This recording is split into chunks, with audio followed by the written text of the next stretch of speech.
Hey, good evening. God bless. Exciting times, man. It seems like journalism 101 is dead, but thank God we got people like Tucker Carlson.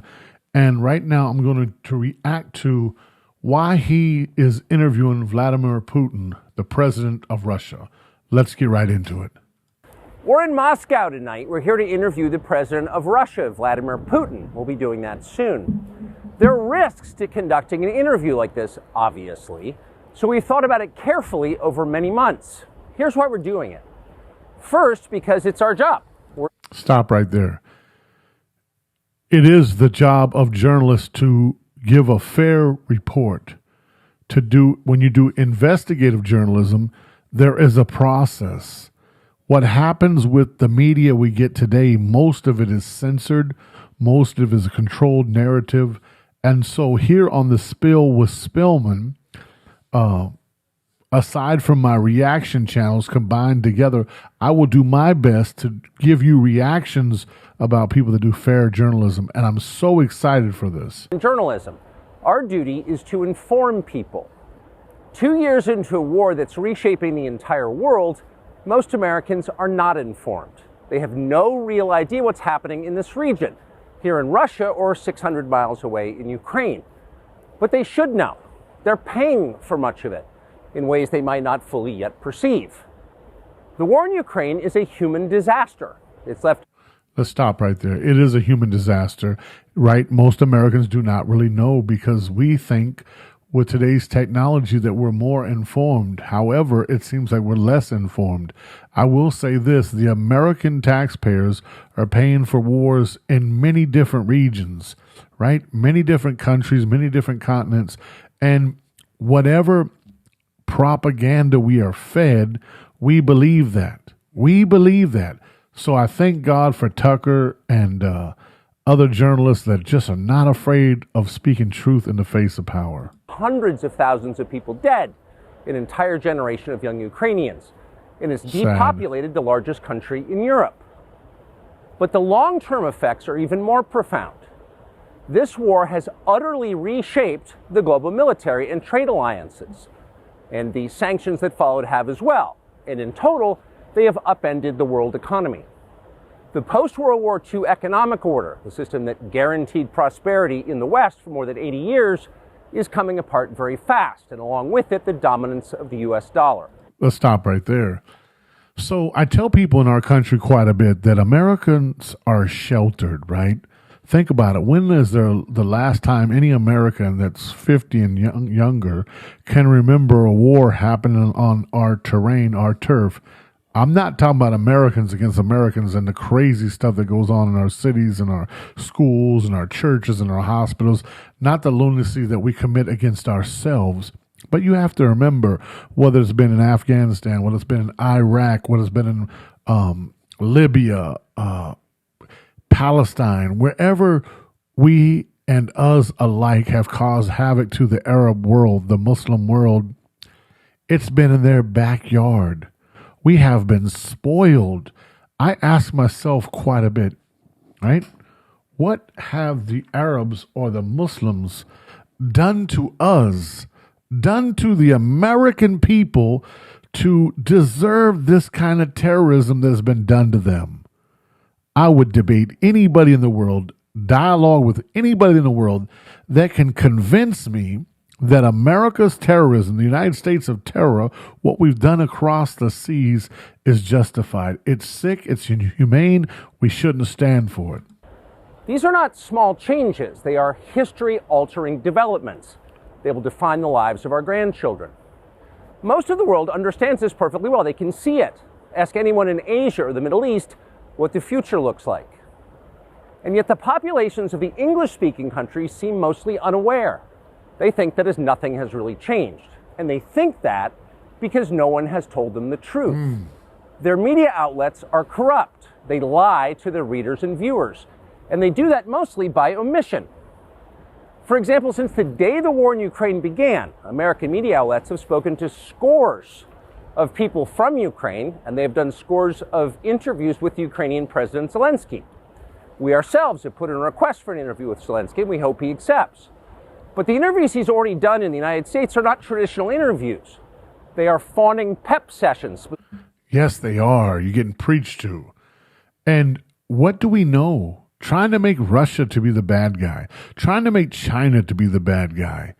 You know, I was watching a documentary a while back, and they were talking about the fear of global takeover by China and their military. And the Chinese gentleman who they were interviewing defended himself, said China is not an imperialistic nation. We have not invaded nations. He said, however, America is imperialistic and they have invaded nations. And I thought, wow. How many people do you think America's killed in the last 10 years with our war? 10,000, 100,000, million, 10 million, 20 million? What is your guess? I'd like you to comment below. However, like he says earlier, our grandchildren will be affected by this.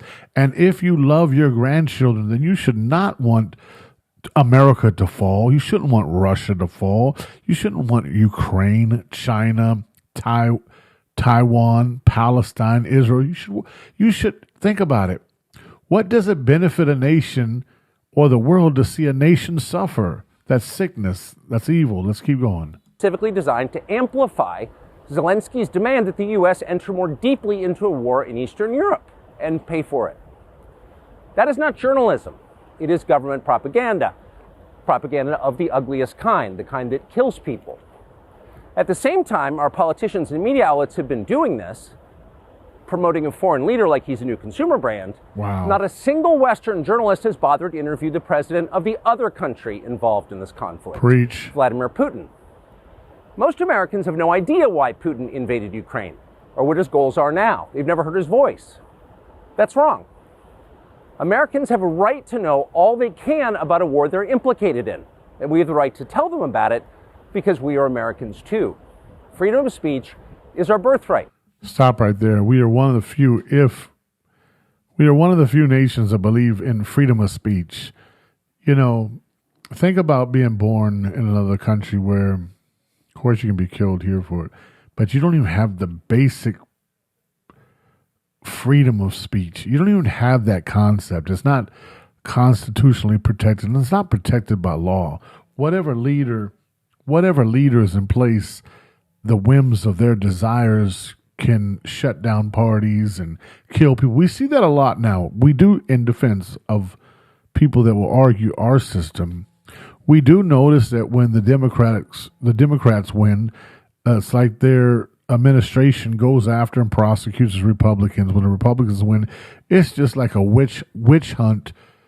Whoever came up with the two-party system knew exactly what they're doing, keeping people divided. Freedom of speech is our birthright. That is so true. We were born with the right to say what we believe. That right cannot be taken away no matter who is in the White House. But they're trying anyway. Almost 3 years ago, the Biden administration illegally spied on our text messages and then leaked the contents to their servants in the news media. They did this in order to stop a Putin interview that we were planning. Last month, we're pretty certain they did exactly the same thing once again. But this time, we came to Moscow anyway. You ask, what would benefit the Biden administration to stop the interview? Unless they're trying to hide something, right? What is our government or any government afraid of the truth? Generally, the truth is something that they want to conceal. They don't want to reveal it.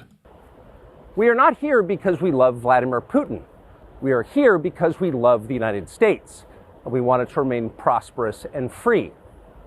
We paid for this trip ourselves. We took no money from any government or group, nor are we charging people to see the interview. It is not behind a paywall. Okay. Anyone can watch the entire thing, shot live to tape and unedited, on our website, tuckercarlson.com. Go ahead, brother. Elon Musk, to his great credit, has promised not to suppress or block this interview once we post it on his platform, X, and we're grateful for that. Western governments, by contrast, will certainly do their best to censor this video on other less principled platforms because that's what they do. They are afraid of information they can't control. But you have no reason to be afraid of it. We are not encouraging you to agree with what Putin may say in this interview, but we are urging you to watch it. You should know as much as you can. And then, like a free citizen and not a slave, you can decide for yourself. Thanks. Wow, Brother Tucker Carlson, man, I admire you. I admire your courage. Rest in peace to my beautiful mother over my shoulder, the clock that never changes, right? I hope your life changes. I pray for peace and prosperity. Not only is this political analysis and breakdown, but this is just more for me of just sharing and reacting and giving you my views. I pray for peace. I pray for peace in China and Taiwan and Israel and Philistine and Palestine, same place. America, the Southern Americas, the borders. I want every person in right mind and right soul to have a good life. I've never been born of the energy or essence or come from a people that want bad. I pray you peace and blessings. Like and subscribe. Leave your comments.